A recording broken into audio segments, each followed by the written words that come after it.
So yeah, I will be reading to you this evening from my first novel, which is available for sale over there, called VN. It's little V, big N. The sequel to it, ID, little I, big D, is over there as well. And so the story of VN is the story of the interdynastic feuds between self-replicating humanoid robots.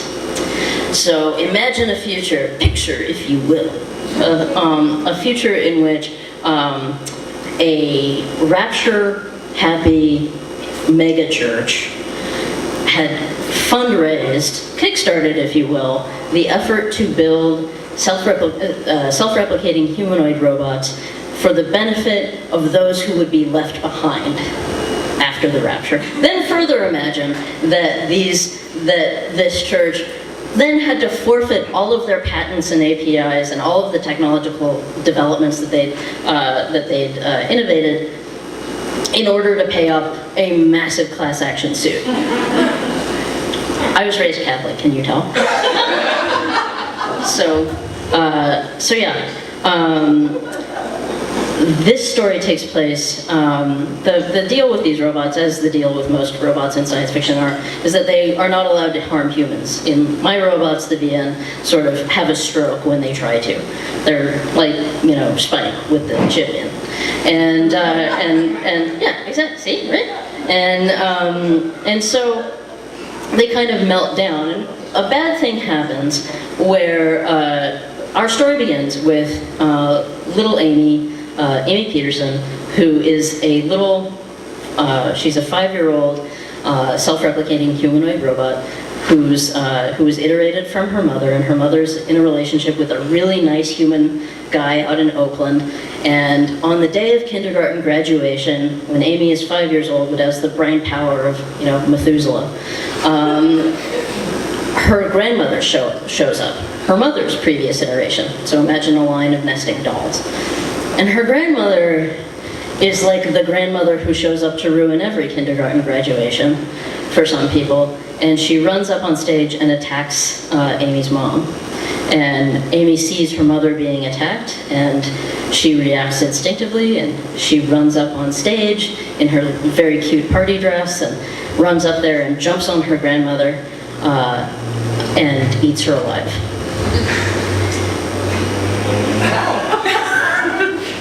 It was a tough sell. But my publisher went for it, eventually.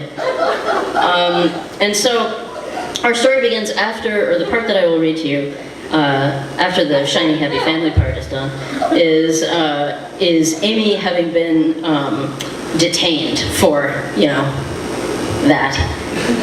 And sort of suddenly discovering that things are not so great for robots as she had conceived of, as she had thought when she was busy growing up. She's been very sheltered, and the scales are sort of falling from her eyes, and the Band-Aid is being ripped off.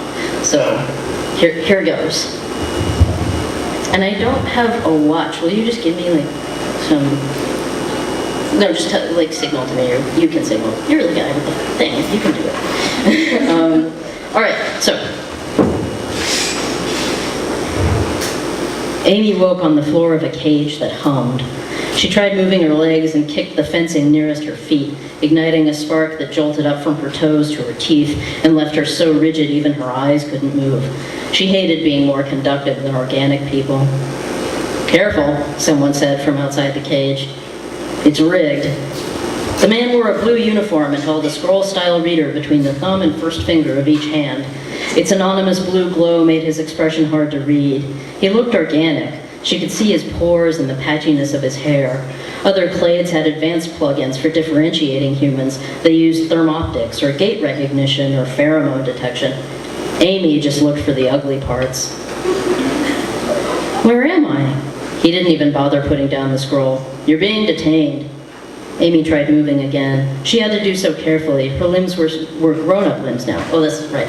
Amy, after consuming her grandmother, sort of gains in mass what she had lost before. She's been sort of kept on a starvation diet, and so she becomes adult size as soon as she eats another adult. they bought it, I don't know.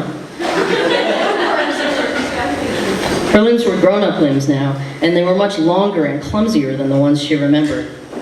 Finally, she sat with her knees to her chest and looked around. She sat in a kennel like in an animal shelter, a rectangle of white linoleum bordered by black chain link. Across the room was another set of kennels stacked 2 rows high.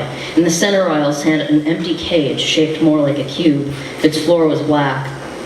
In games, Amy had escaped far more challenging environments than this. In fact, she could have easily designed a more intimidating space, given the time and the tools. She checked for laser turrets or acid sprinklers, but found none. Maybe the whole room had a mutable magnetic field. It would certainly explain how they kept her asleep and why they bothered with an organic guard. Without a helmet, he'd be vulnerable to the field and start seeing things. Did that mean that the field generator was being reset? Were there other vulnerabilities in the system? She decided to take stock of other resources. She wore a bright green jumpsuit. It didn't seem particularly sturdy, much less fire or acid-proof.